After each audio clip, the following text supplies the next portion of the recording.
Buckingham കൊട്ടാരത്തിന്റെ പാരമ്പര്യവും പ്രൗഢിയും നൂറ്റാണ്ടുകളായി ബ്രിട്ടീഷ് ഭരണകൂടത്തിന്റെ അടയാളമാണ്. എന്നാൽ സമീപകാലത്തായി ഈ കൊട്ടാരക്കെട്ടുകൾക്കുള്ളിൽ നിന്ന് പുറത്തുവരുന്ന വാർത്തകൾ രാജകുടുംബത്തിന്റെ സൽപ്പേരിന് വലിയ ആഘാതമാണ് സൃഷ്ടിക്കുന്നത്. ഇതിൽ ഏറ്റവും ഒടുവിലത്തേതും ഒരുപക്ഷെ ഏറ്റവും ഗൗരവമേറിയതുമായ സംഭവമാണ് കിങ് ചാൾസ് രാജാവിന്റെ സഹോദരനായ ആൻഡ്രൂ മൗണ്ട്ബാറ്റൻ വിൻസറുടെ അറസ്റ്റ്. പബ്ലിക് ഓഫീസിലെ ദുരുപയോഗം അല്ലെങ്കിൽ ഔദ്യോഗിക പദവി ദുരുപയോഗം ചെയ്തെന്ന ഗുരുതരമായ ആരോപണത്തിന്മേൽ തേംസ് വാലി പോലീസ് അദ്ദേഹത്തെ കസ്റ്റഡിയിലെടുത്തിരിക്കുന്നു എന്ന വാർത്ത അന്താരാഷ്ട്ര തലത്തിൽ തന്നെ വലിയ ചർച്ചകൾക്ക് വഴിതെളിച്ചിരിക്കുകയാണ്. ഒരു കാലത്ത് ബ്രിട്ടീഷ് സാമ്രാജ്യത്തിന്റെ അന്തസ്സും ആഭിജാത്യവും പേറിയിരുന്ന ഒരു വ്യക്തി തന്റെ 66ാം ജന്മദിനത്തിൽ ഇത്തരമൊരു നിയമക്കുരുക്കിൽ അകപ്പെട്ടു എന്നത് ചരിത്രപരമായ ഒരു വൈരുദ്ധ്യം കൂടിയാണ്. ഈ കേസിലെ ഏറ്റവും പ്രധാനപ്പെട്ട കണ്ണി അന്തരിച്ച അമേരിക്കൻ കുറ്റവാളി ജെഫ്രി എപ്സ്റ്റീനുമായി ആൻഡ്രൂവിന് ഉണ്ടായിരുന്ന ബന്ധമാണ്. ലോകമെമ്പാടുമുള്ള പ്രമുഖരെ ഉൾപ്പെടുത്തിക്കൊണ്ടുള്ള എപ്സ്റ്റീന്റെ ലൈംഗിക കുറ്റകൃത്യങ്ങളുടെയും സാമ്പത്തിക ഇടപാടുകളുടെയും ചുരുളഴിയുമ്പോൾ അതിൽ ആൻഡ്രൂവിന്റെ പേരും ആവർത്തിച്ചു വന്നിരുന്നു. എന്നാൽ ഇത്തവണ ആരോപണം കേവലം വ്യക്തിപരമായ സൗഹൃദത്തിനപ്പുറം തന്റെ ഔദ്യോഗിക പദവിയെ എങ്ങനെ സ്വാധീനിച്ചു എന്നതിലേക്കാണ് വിരൽ ചൂണ്ടുന്നത്. 2010-ൽ ആൻഡ്രൂ ബ്രിട്ടന്റെ പ്രത്യേക വ്യാപാര പ്രതിനിധിയായി സേവനമനുഷ്ഠിച്ചിരുന്ന കാലഘട്ടത്തിൽ എപ്സ്റ്റീന് രഹസ്യമായ വ്യാപാര റിപ്പോർട്ടുകൾ കൈമാറി എന്നതാണ് പോലീസിന്റെ പ്രാഥമിക അന്വേഷണ വിഷയം. ഇത് കേവലം ഒരു സൗഹൃദത്തിന്റെ പുറത്തുള്ള സഹായമല്ല, മറിച്ച് രാജ്യത്തിന്റെ താൽപര്യങ്ങളെയും ഒരു പബ്ലിക് ഓഫീസർ പുലർത്തേണ്ട സുതാര്യതയെയും ഹനിക്കുന്ന പ്രവൃത്തിയാണെന്നാണ് പ്രോസിക്യൂഷൻ കരുതുന്നത്. നിയമപരമായി പരിശോധിക്കുമ്പോൾ മിസ്കോണ്ടക്ട് ഇൻ പബ്ലിക് ഓഫീസ് എന്നത് യുണൈറ്റഡ് കിങ്ഡത്തിന്റെ അതീവ ഗൗരവമുള്ള ഒരു കുറ്റകൃത്യമാണ്. ഒരു പൊതുപ്രവർത്തകൻ തന്റെ അധികാരം ദുരുപയോഗം ചെയ്യുകയോ പൊതുവിശ്വാസം ലംഘിക്കുകയോ ചെയ്യുമ്പോൾ ചാർജ് ചെയ്യപ്പെടുന്ന ഒരു വകുപ്പ് തെളിയിക്കപ്പെട്ടാൽ കഠിനമായ ശിക്ഷാ നടപടികൾക്ക് കാരണമാകും. ആൻഡ്രൂവിന്റെ കാര്യത്തിൽ അദ്ദേഹം തന്റെ രാജകീയ പദവിയും ഔദ്യോഗിക സ്ഥാനവും ഉപയോഗിച്ച് എപ്സ്റ്റീനെ പോലെ ഒരു വ്യക്തിക്ക് അനധികൃത വിവരങ്ങൾ കൈമാറിയോ എന്നതാണ് കേന്ദ്രബിന്ദു. ഒരു ട്രസ്റ്റി തന്റെ കൈവശം ഏൽപ്പിച്ചിരിക്കുന്ന സ്വത്ത് സ്വന്തം ലാഭത്തിനോ അല്ലെങ്കിൽ മറ്റൊരാളുടെ താൽപ്പര്യങ്ങൾക്കോ ആയി ഉപയോഗിക്കുന്നതിന് തുല്യമാണ് ഇത്. ഈ പ്രവൃത്തിയിലൂടെ പൊതുജനങ്ങൾക്ക് ഭരണകൂടത്തിലുള്ള വിശ്വാസം തകരുന്നു എന്നതുകൊണ്ടാണ് നിയമം ഇതിനെ ഇത്ര ഗൗരവത്തോടെ കാണുന്നത്. തേംസ് വാലി പോലീസ് ഈ കേസ് കൈകാര്യം ചെയ്യുന്ന രീതിയും ശ്രദ്ധേയമാണ്. UK-യിലെ നിയമപ്രകാരം പ്രതിയുടെ പേര് വെളിപ്പെടുത്തുന്നതിന് ചില നിയന്ത്രണങ്ങൾ ഉണ്ടെങ്കിലും അറസ്റ്റിലായ വ്യക്തി 60കളിൽ പ്രായമുള്ളയാളാണെന്ന് പോലീസ് സ്ഥിരീകരിച്ചതിന് സംശയങ്ങൾ നീക്കാൻ സഹായിച്ചു.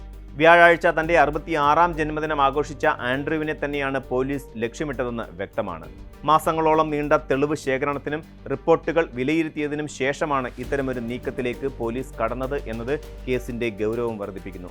ഇത് കേവലം ഒരു അന്വേഷണമല്ല, മറിച്ച് ശക്തമായ പ്രാഥമിക തെളിവുകളുടെ അടിസ്ഥാനത്തിലുള്ള നടപടിയാണെന്ന് നിയമവിദഗ്ധർ കരുതുന്നു. ഈ സംഭവം ബ്രിട്ടീഷ് രാജകുടുംബത്തിനുള്ളിൽ സൃഷ്ടിക്കുന്ന പ്രത്യാഘാതങ്ങൾ വളരെ വലുതാണ്.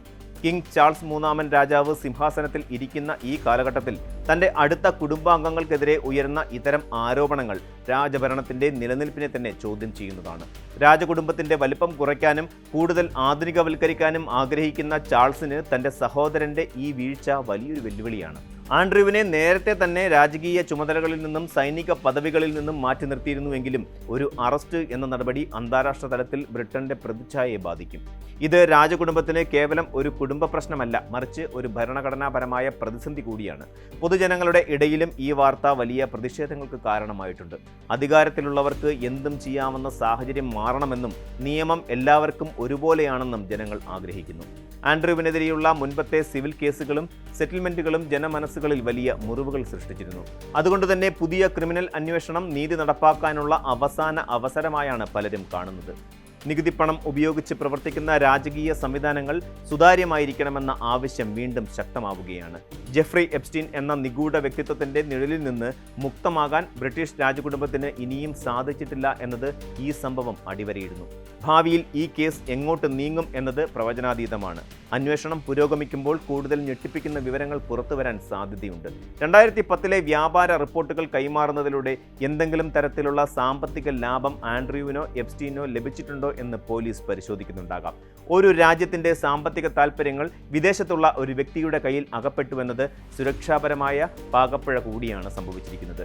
ഇത് ആൻഡ്രൂവിന്റെ മാത്രം പ്രശ്നമല്ല, മറിച്ച് ബ്രിട്ടീഷ് ഗവൺമെന്റിന്റെ അക്കാലത്തെ സുരക്ഷാ സംവിധാനങ്ങളുടെ പരാജയം കൂടിയായി വിലയിരുത്തപ്പെടാം. ചുരുക്കി പറഞ്ഞാൽ ആൻഡ്രൂ മൗണ്ട്ബാറ്റൻ വിൻസ്റ്ററുടെ അറസ്റ്റ് അധികാരത്തിന്റെയും ഉത്തരവാദിത്തത്തിന്റെയും ഒരു വലിയ പാഠമാണ്. പാരമ്പര്യവും പ്രതാപവും ഒരു കാലത്തും നിയമത്തിന് മുകളിലല്ലെന്ന് ഈ സംഭവം നമ്മെ ഓർമ്മിപ്പിക്കുന്നു. ആധുനിക ജനാധിപത്യ സമൂഹത്തിൽ രാജകുടുംബത്തിന്റെ പ്രസക്തി ചോദ്യം ചെയ്യപ്പെടുന്ന സമയത്ത് ഇത്തരം അപജയങ്ങൾ ആ സ്ഥാപനത്തിന്റെ വേരുകൾ അറുക്കുന്നതിന് തുല്യമാണ്. കൃത്യമായ അന്വേഷണത്തിലൂടെ സത്യം പുറത്തു വരണമെന്നും കുറ്റക്കാർ ശിക്ഷിക്കപ്പെടണമെന്നുമാണ് സാധാരണ ജനങ്ങളുടെ ആഗ്രഹം. ഈ നിയമ പോരാട്ടം എങ്ങനെ അവസാനിച്ചാലും അത് ബ്രിട്ടീഷ് ചരിത്രത്തിലെ കറുത്ത അധ്യായമായി നിലനിൽക്കും എന്നതിൽ സംശയമില്ല.